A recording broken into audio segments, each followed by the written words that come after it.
Assalamualaikum warahmatullahi wabarakatuh. Halo semua, perkenalkan saya Indriani Meila Putri dengan NPM 212151124 dari Prodi Pendidikan Matematika kelas 2021D Fakultas Keguruan dan Ilmu Pendidikan Universitas Siliwangi. Video ini saya buat untuk memenuhi salah satu tugas mata kuliah teori bilangan yang diampu oleh Bapak Dedi Nurjamil, Dr. Andes, Magister Pendidikan. Halo semuanya, bertemu lagi dengan saya. Pada video kali ini saya akan membahas mengenai identitas trigonometri dasar. Langsung saja kita masuk ke pembahasan. Apa sih yang dimaksud dengan identitas trigonometri itu? Identitas trigonometri merupakan suatu relasi yang melibatkan fungsi trigonometri yang berlaku untuk semua nilai sudut yang didefinisikan fungsinya. Kemudian, apa sih yang dimaksud dari trigonometri itu sendiri? Trigonometri merupakan suatu cabang matematika yang mempelajari hubungan yang meliputi panjang dan sudut segitiga. Bidang ini muncul pada masa Helenistik pada abad ketiga sebelum Masehi dari penggunaan geometri untuk mempelajari astronomi. Kita masuk ke identitas trigonometri dasar yang pertama, yaitu identitas kebalikan. Yang pertama yaitu sinus alfa, kebalikannya 1 per kosekan alfa. Kosinus alfa kebalikannya 1 per sekan alfa, tangen alfa kebalikannya 1 per kotangen alfa. Selanjutnya, kosekan alfa kebalikannya yaitu 1 per sinus alfa, sekan alfa kebalikannya 1 per kosinus alfa, dan kotangen alfa kebalikannya dari 1 per tangen alfa. Selanjutnya, identitas trigonometri dasar selanjutnya yaitu identitas perbandingan. Tangen alfa perbandingannya yaitu sama dengan sinus alfa per kosinus alfa.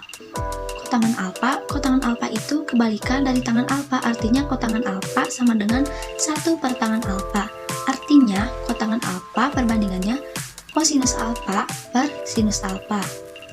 Kita masuk ke identitas selanjutnya yaitu identitas Pitagoras. Konsep dasar dalam menentukan identitas trigonometri adalah berdasarkan konsep teorema Pitagoras. Teorema Pitagoras menyatakan bahwa pada segitiga siku-siku, penjumlahan kuadrat sisi samping dan kuadrat sisi depan adalah sama dengan kuadrat sisi miringnya. Adapun rumus umum dari teorema Pitagoras telah diketahui bahwa x kuadrat ditambah y kuadrat sama dengan r kuadrat, di mana x kuadrat merupakan sisi samping segitiga siku-siku, kemudian sisi Y merupakan sisi depan dari segitiga siku-siku, dan R merupakan sisi miring dari segitiga siku-siku. Selanjutnya, agar diperoleh suatu bentuk perbandingan trigonometri, misal kita bagi dengan sisi R dengan rumus umum teorema Pitagoras yaitu x kuadrat ditambah y kuadrat sama dengan r kuadrat. Jadi, x kuadrat per r kuadrat ditambah y kuadrat per r kuadrat sama dengan r kuadrat per r kuadrat. Kita operasikan, jadi x per r dikuadratkan ditambah y per r dikuadratkan sama dengan 1. Kita lihat, x per r merupakan cos karena samping per miring. Kita lihat ada kuadratnya, jadi cos kuadrat alfa ditambah y berbanding r. Kita lihat, y itu depan dan r itu miring. Depan per miring itu menghasilkan trigonometri sinus. Jadi sinus kuadrat alfa terus r kuadrat per r kuadrat itu hasilnya 1. Jadi rumus identitas teorema Pitagoras yang pertama yaitu cos kuadrat alfa ditambah sinus kuadrat alfa sama dengan 1, atau sinus kuadrat alfa ditambah kosinus kuadrat alfa sama dengan 1.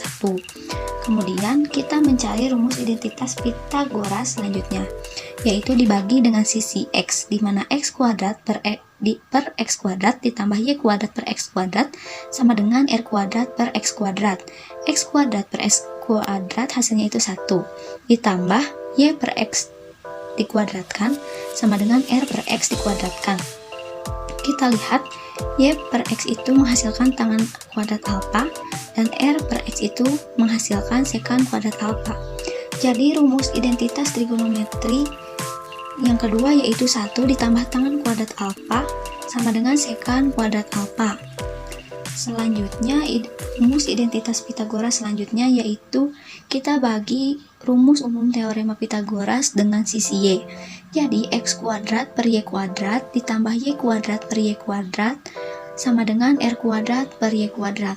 Kita operasikan X per Y dikuadratkan ditambah Y kuadrat per Y kuadrat hasilnya 1 sama dengan R per Y dikuadratkan. X per Y dikuadratkan hasilnya itu kotangan kuadrat alfa ditambah 1 sama dengan R per Y dikuadratkan hasilnya sekant kuadrat alfa. Jadi rumus identitas Pitagoras yang ketiga adalah kotangan kuadrat alfa ditambah 1 sama dengan sekant kuadrat alfa. Kemudian kita masuk ke contoh soal, yaitu sin X dikali cos X per tan X sama dengan berapa? Kita jawab sinus X dikali cos X per tan X sama dengan, kita masukkan sinus X per cos X per, kita lihat tangan X tadi di rumus perbandingan, karena tan X berbentuk sederhana, kita pecah menjadi bentuk sederhana, jadi sinus X per cos X. Jadi sin X dikali cos X per tan X sama dengan sinus X dikali cos X per 1 dikali cos X per sin X. Kita kalikan sinus X dibagi sinus X itu 1 dikali cos X itu cos X, dan cos X dikali cos X itu cos kuadrat X. Maka hasil dari sinus X dikali cos X per tan X sama dengan cos kuadrat X. Selanjutnya kita ke contoh yang lain.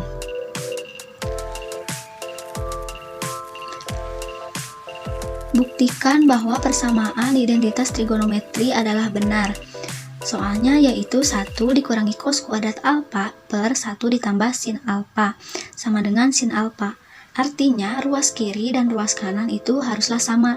Artinya 1 dikurangi cos kuadrat alfa sama dengan 1 ditambah sin alfa, hasilnya harus sin alfa.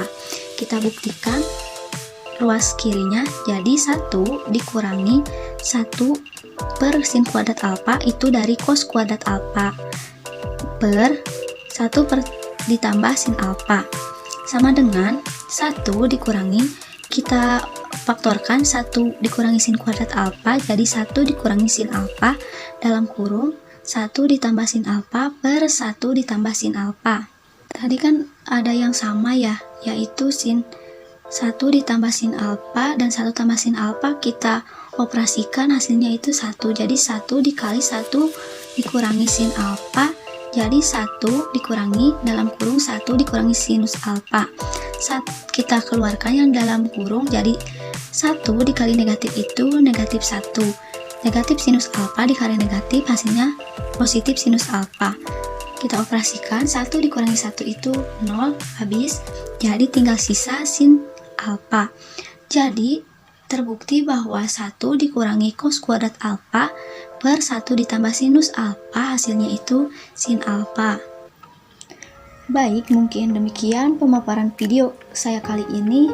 Mohon maaf apabila masih terdapat banyak kesalahan. Semoga apa yang saya paparkan dapat bermanfaat. Demikian, Assalamualaikum warahmatullahi wabarakatuh. Sampai bertemu lagi.